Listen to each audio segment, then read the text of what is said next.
The Biafran Liberation Army captures one of Musa boy, gives him special training. The Biafran Liberation Army reportedly captured Musa boy and provided him with special training, emphasizing their mission to secure their land. Meanwhile, some critics have criticized the way Nigerian security forces handle weapons, calling them reckless and ineffective. They questioned why former US President Barack Obama supported the idea of keeping Nigeria united, linking it to past Nigerian leaders' oppressive policies. They claim that General Yakubu Gowon, a former Nigerian leader, is listed among history's worst figures due to his role in the Biafran War. It argues that the West, including the US, benefits from corruption in Nigeria and supports its unity for their gain. The critic also alleges of a hidden plan to Islamize Nigeria and suppress other groups, particularly Biafrans. He describes Mazi Nnamdi Kanu as a prophet whose past statements are now proving accurate, despite his prolonged detention since 2021. He mentions that former President Muhammadu Buhari identified Radio Biafra as a significant national security threat. At the end of his statement, he urges Biafrans and Nigerians to question their government and seek the truth behind political manipulations and injustices. I remember the day so clearly, as if it were etched into my memory, with every vivid detail and every emotion that coursed through me. I had just settled into my favorite chair in the living room, the soft hum of the television filling the background while I sipped on a cup of warm tea. That afternoon, I was drawn into a news report that would soon spark a cascade of thoughts and feelings about our nation's future, our past struggles, and the deep wounds that still fester in our collective memory. It all began with a broadcast from Magnetic CH Television, a channel known for its raw and passionate coverage of events that affect our homeland. The report was unlike any typical news segment I had seen. It was as though the storyteller was speaking directly to me, sharing not only the events, but the heart and soul behind them. The headline itself sent a jolt through my mind. The Biafran Liberation Army had captured one of the young men from Musa boy and was giving him special training. This was not just a news update. It was a dramatic unfolding of events that carried layers of political symbolism, historical echoes, and deep-seated emotions. In the video, I watched as members of the Biafran Liberation Army moved with a purpose that seemed almost otherworldly.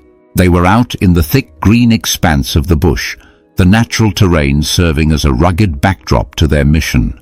Every movement, every gesture conveyed a mix of urgency and determination. It was clear to me that these were not mere rebels.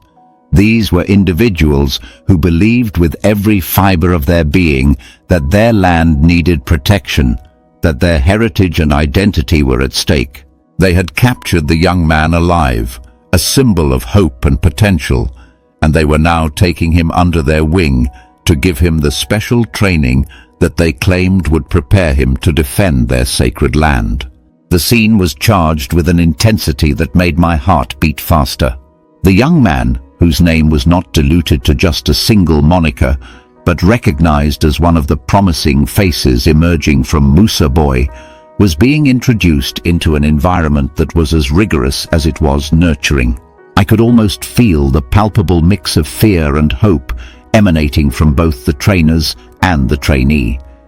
The trainers, who were part of the Biafran Liberation Army, moved deliberately among the bushes, their eyes scanning the horizon as if they were guardians of an ancient promise. It was as if, in that moment, every branch, every ray of light filtering through the trees was aligned with their mission to secure the future of their land. As I continued to watch, my thoughts wandered to the broader implications of this event. The report was not just about a single capture or the beginning of special training for a young recruit. It was an emblem of a deeper, more intricate struggle that has been simmering for decades. In the midst of the video, a familiar refrain began to echo, one that I had heard time and again in discussions about our nation's troubled history. Critics and commentators had long argued that the Nigerian security forces were handling their responsibilities with a recklessness that bordered on negligence. Their handling of weapons and the way they seemed to treat the lives of those caught in the crossfire was questioned by many who believed that such actions only deepened the wounds of a country already scarred by conflict. I remembered the impassioned speeches of those who criticized the methods employed by the state security apparatus. They argued that instead of protecting the citizens, these forces were inadvertently fueling a cycle of violence and mistrust. It was said that even the former President of the United States of America, Barack Obama, had once lent his voice in support of a united Nigeria, a stance that, to many, seemed out of touch with the realities on the ground. Those who held this view contended that Barack Obama's endorsement of Nigerian unity was not born out of a genuine desire for peace, but rather as part of a broader, more calculated strategy that echoed the oppressive policies of past Nigerian leaders. I found myself reflecting on these criticisms. There was a persistent narrative that linked the actions of current political actors to the dark legacies of figures like General Yakubu Gowon, a former leader whose name had become synonymous with the devastating Biafran War. Many, including some of the most vocal critics, had gone so far as to label General Yakubu Gowon as one of the worst figures in history, blaming him for the immense suffering and chaos that had marked that painful chapter in our nation's story. It was a stark reminder that the echoes of history never truly fade. They often resurface in the most unexpected forms. The video then took a more dramatic turn. The broadcaster, with a voice trembling between anger and sorrow, began to draw parallels between the language used by former President Barack Obama and that of notorious historical figures known for their oppressive actions. He repeated a particular phrase, one that called for the unity of Nigeria, as if it were a spell cast to bind the nation in chains. In his impassioned monologue, he questioned why an American president, someone thousands of miles away from the struggles of our people, would intervene in matters that were so intimately tied to our identity and freedom. The phrase, "to keep Nigeria one," resonated in his speech as if it were a code, a trigger for a long-forgotten history of division and subjugation. It was then that the narrative took a turn toward deeper, more unsettling accusations. The broadcaster went on to suggest that the very insistence on maintaining Nigeria as a single entity was part of a hidden agenda, a scheme designed not only to suppress the Biafran spirit, but also to pave the way for an insidious plan to Islamize the country. He argued that the unity of Nigeria, as promoted by certain political elites and even supported by influential figures from the West, was less about fostering harmony and more about ensuring that power remained concentrated in the hands of a few. There was an underlying tone of defiance in his voice, a call to question the established order and to seek out the truth behind the political manipulations that had long divided our society. As the report continued, I found myself caught up in the passion and conviction of the words being spoken. The broadcaster invoked the name of Nnamdi Kanu, a figure whose life had been as tumultuous as it was inspirational. He was portrayed not simply as a rebel leader, but as a prophet, someone whose warnings and predictions had, over time, proven to be uncannily accurate. Despite having been detained since 2021, Nnamdi Kanu's influence seemed to transcend the confines of his physical presence. His ideas, his vision for a liberated and self-determined Biafra, echoed through every word of the broadcast, urging listeners to pay close attention and to reconsider the narratives that had been fed to them by those in power. I could not help but feel a deep empathy for the struggles being laid out before me. The news report was not just a recounting of military maneuvers or political rhetoric. It was a tapestry woven with the threads of hope, defiance, and the enduring human spirit. The Biafran Liberation Army, in capturing the young recruit from Musa, and providing him with specialized training, was not simply engaging in a tactical operation. They were sending a message to every person who had ever felt marginalized, oppressed, or silenced. They were saying that the time for passive acceptance was over, that every action, no matter how small, was part of a larger fight for dignity and justice. In the midst of all this, I remembered the criticisms of the state security forces once more. There was a prevailing sentiment that these forces, often described in harsh terms by the broadcaster, were not up to the task of protecting our people. Their handling of weapons was described as not just reckless, but indicative of a deeper malaise within the system. It was a system that seemed more interested in preserving the status quo than in truly ensuring the safety and well-being of the citizens. This critique was not new. It had been echoed time and again in various forums and discussions, a persistent refrain that underscored the disconnect between those in power and the reality on the ground. The broadcaster's voice grew even more impassioned as he recalled the words of a former American president. He recited the phrase, "to keep Nigeria one," with a kind of fervor that bordered on the prophetic. I listened intently, trying to grasp the full meaning behind the repetition.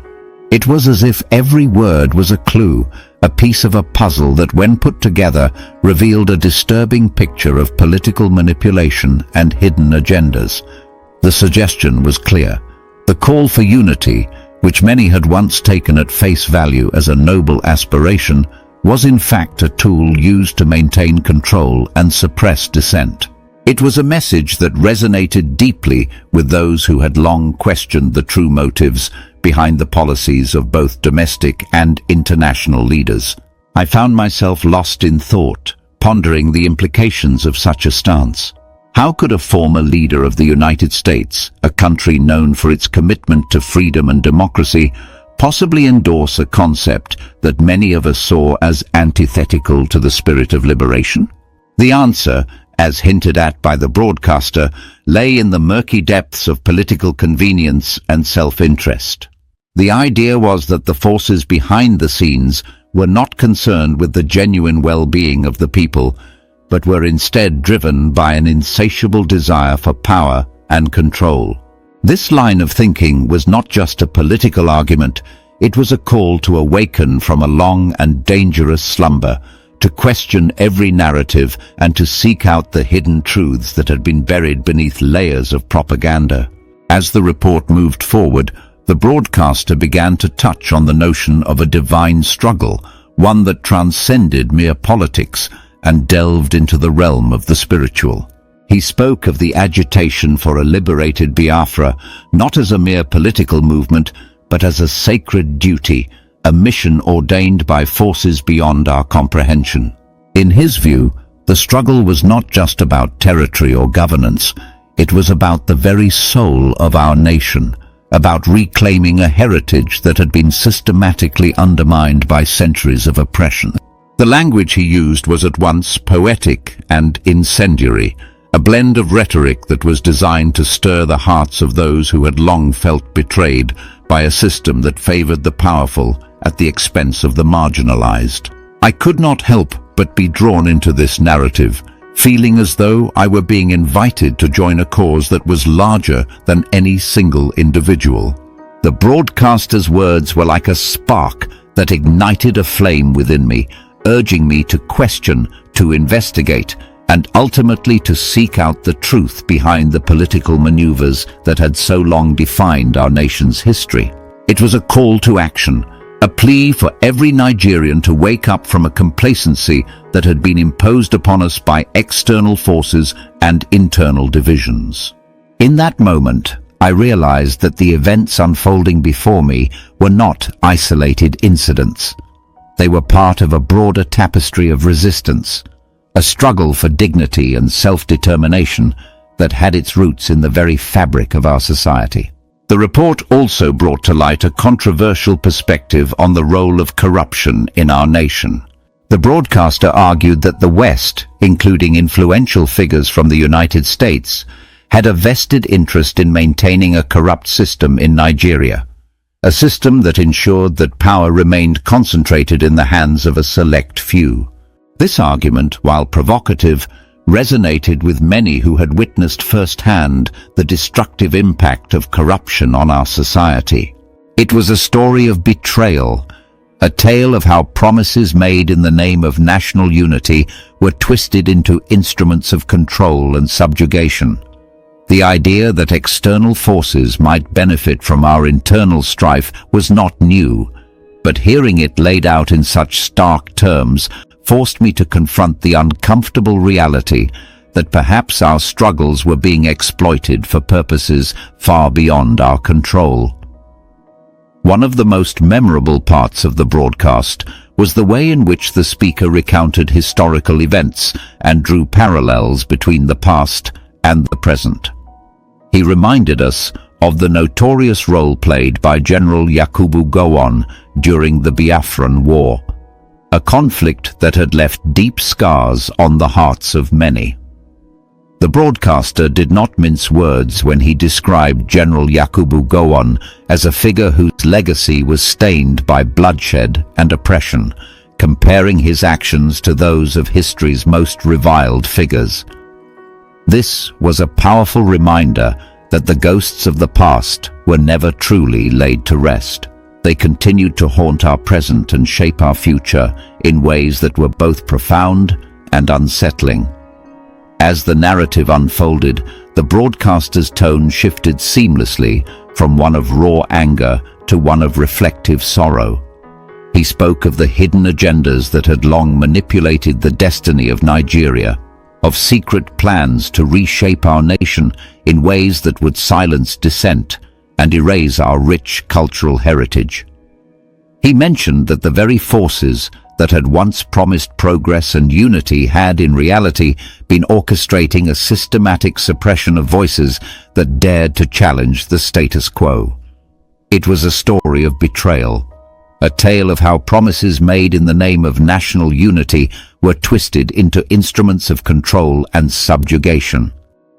This is the Biafran Liberation Army. Hajidoro, one of the Musa boys, Nda proper training. Looking at this video very well, you can see that the guys in the bush, they are chasing away all these people that are bringing danger to our land.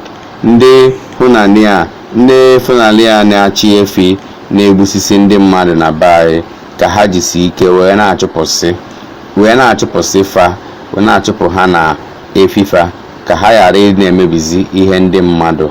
That is, they are so serious in the work that they are doing. Fulani should leave Biafra land. Today, 20th of February 2025, we declare that Fulani should leave Biafra land. Leave Biafra land. Cut on you, cut on you. Cut on you. Fulani should leave Biafra land. I get good refuse.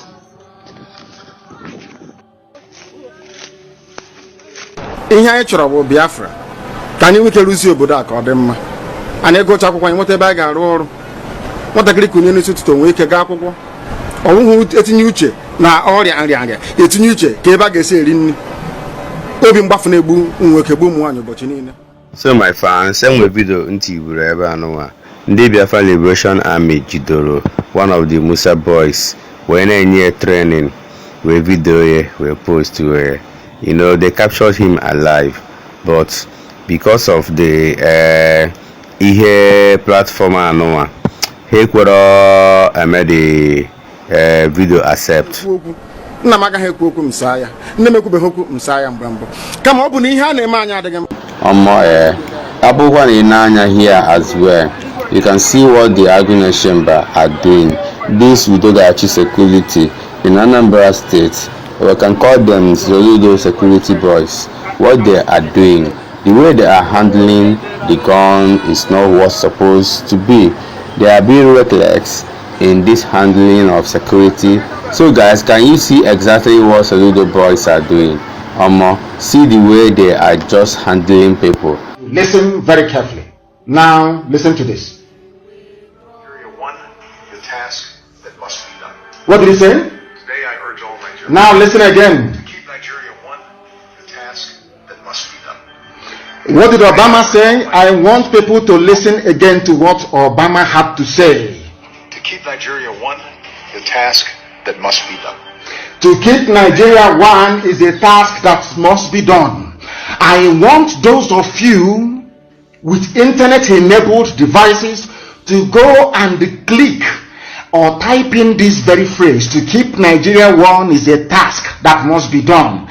It was the same thing that the dead Buhari echoed during his campaign. And I'm asking, you'll be asking yourself, what is the business of the US president with trying to keep Nigeria one? Is that their business? In what way does it concern them? In other words, what this man is trying to say, that the president of the United States of America, before Trump came in, their ex-president Obama, knew very well about our agitation for Biafra. He knew what we were doing even in 2015 when he was making this ad or this campaign for Buhari. Ask yourself this question: why would a former United States president, then he was the US president, why would he come out and say that to keep Nigeria one, borrowing the phrase of a mass murderer, somebody who is in the Guinness Book of Records as one of the worst people to ever exist? Gowon is there. He's number 3 on the list. Number 1 is Hitler. I think number 2 is Pol Pot or is it Stalin, and number 3 is Gowon. Gowon is in the Guinness Book of Records. Forget that. Is why I have this special venom for any deceiving Bible carrying idiot that uses the name and the word of God to deceive the gullible. That idiot Gowon is claiming that he is a born-again Christian. He's leading prayer, but in the Guinness Book of Records, he is there acknowledged as one of the worst people to ever live on the face of the earth. And Obama, being the worst president America ever had, somebody who claims his ancestry is from Kenya, but because of the money they are getting, because of the bribe, because of the corruption they are encouraging in the zoological republic that was created by Britain, this fool opened his mouth and said to keep Nigeria one is a task that must be done. The same words used by Gowon during the war of genocide against Biafra. I want our people to reason, because I know that many black people do not reason. Most of our people do not reason. They don't sit down to analyze and to delve into issues properly. Ask yourself, what is an American president? Why should an American president be concerned about Biafra agitation? That is to tell you that Biafra is a divine project, and Lucifer and all his followers do not want Biafra to come. What I'm trying to say to you is this: anybody, regardless of who they are, any human being, anybody who rises up to castigate the agitation for Biafra, that person is a servant of the devil. Is a servant of the devil, regardless of they're carrying the Bible or not. This job of keeping Nigeria one, that is a task that must be done. Go and Google it. Buhari made, when he was alive, made reference to Gowon, that they fought a war to keep Nigeria one. Go and look at it. Ask yourself this question: why would Obama use exactly the same words of Gowon, a mass murderer and a killer? That tells you the extent of opposition that Biafra is getting, even from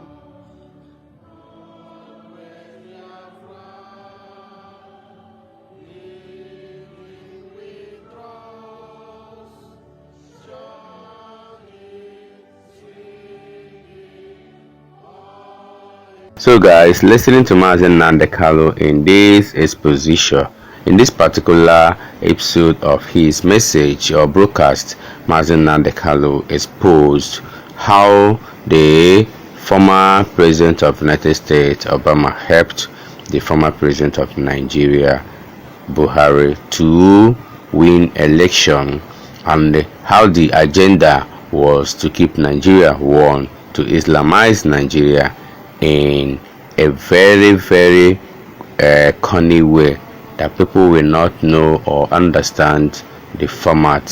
So here Mazi Nnamdi Kanu said a lot of things. He exposed a lot of things that happened there, and a lot of things that is still going to happen. Come on, let's tell ourselves the truth. Mazi Nnamdi Kanu is indeed a prophet, because I don't think I have come across any man whose words are now being revealed. Mazi Nnamdi Kanu has been in detention since 2021. Most of his previous broadcasts is now playing like a video in front of us. People are now understanding what Mazi Nnamdi Kanu has been saying many years ago. Mazi Nnamdi Kanu is indeed a very intelligent man. He is indeed a prophet who will tell you what will happen in years to come, and definitely that thing will surely come to pass. So guys, chill down, listen to Mazi Nnamdi Kanu's broadcast. You may not be there when this broadcast was released, or you might have forgotten, but sit down and listen to it carefully, attentively.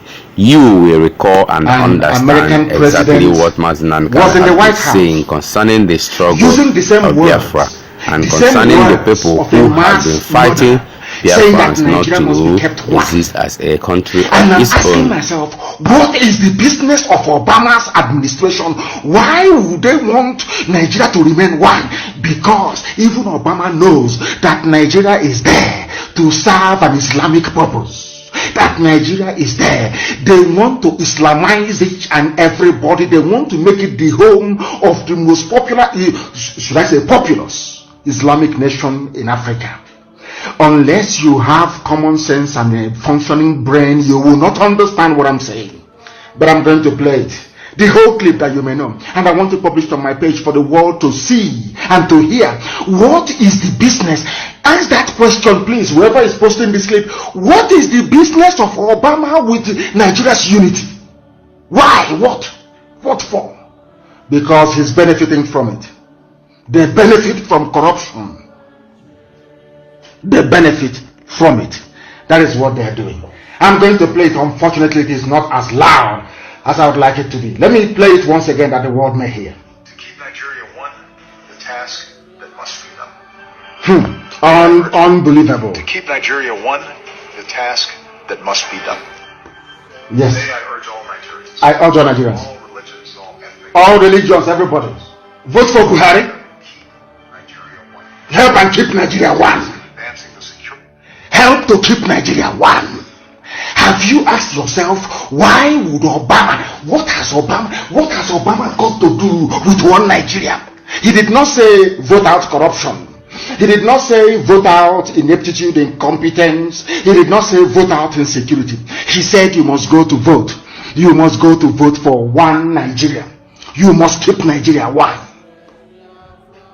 Obama is asking you to keep Nigeria one. I want people with gumption, with common sense, to understand what that means.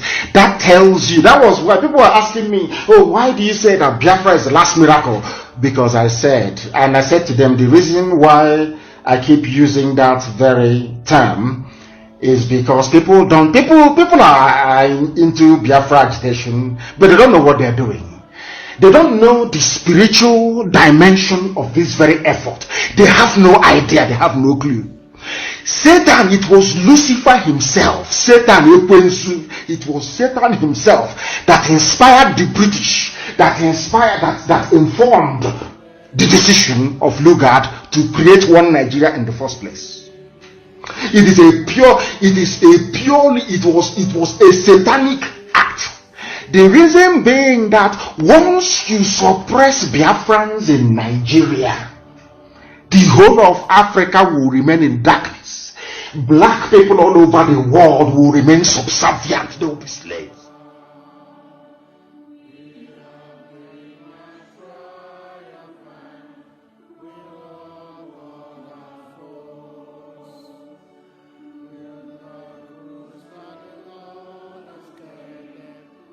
thank God for Mazi Simon Ekpa and his team that are working tirelessly to make sure that so many countries recognize Biafra as a nation of its own. So my dear, thank you all once more for watching this video. Remember to subscribe with us, Magnetic Jigs TV. We remain the one. Nnamdi Kanu has been in detention for a very long time. The last time he appeared in court, he is still Nnamdi Kanu because that blood, that the voice is still there. He's still the powerful Nigerian government. They tell them what they go do. He is even teaching them their job. He's teaching them their law, because he will always say, I will destroy them in their own court of law. I will use the truth to expose Nigeria, and that's exactly what he has been doing all this while he is in detention. The guy, the fear, the guy, the power, the guy, the shit. The guy did the guy stand or stood on his ground, saying that nobody, nothing can shake him. Yes, you make him take no days, no days at all. He's talking about or what they mean. Why would a sitting US president use the same words as Gowon used during the Biafran war? What does that tell you about our agitation all the way back in 2015? Why did I say this? Because earlier this evening the news broke, or should I say information filtered out of Asorok, and according to them, they said it was Roots TV that covered it very well, and I'm using theirs, and I want it also posted, please, on my page. Roots TV. Buhari identifies Radio Biafra as a major threat to national security. Approves. Wow, I don't know what this Anambra State is trying to turn into. Is it because of the coming election that all these things are happening? Death of Honorable Azoka from Labour Party. He's not from Apuga. He was not from Apuga, but Labour Party. The suspects were apprehended. We are handed over to Anambra State Security. Please, how come that two of them escaped from the prison? Can you imagine? Only two of them. Who is deceiving who? Anambra State should rise. That means it has a what? That was a political killing.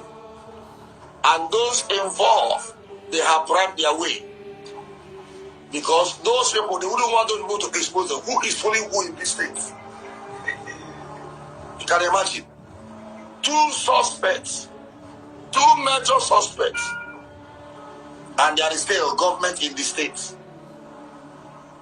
Inhumanity of man to man. Once you are connected to the powers that be,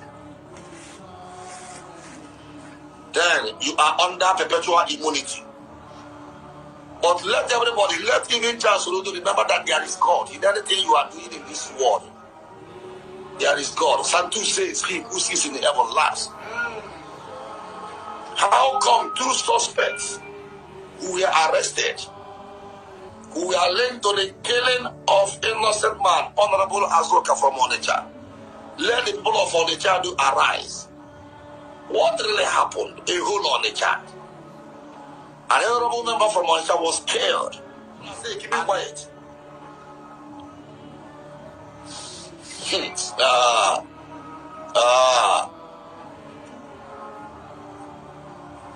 I said it earlier. You are on your own. There is this strange, strange demonic force and the wind hovering around Anambra. Now, if you are connected, you are above the law. Even those kidnappers, they were linked. Some of them were linked to high profile.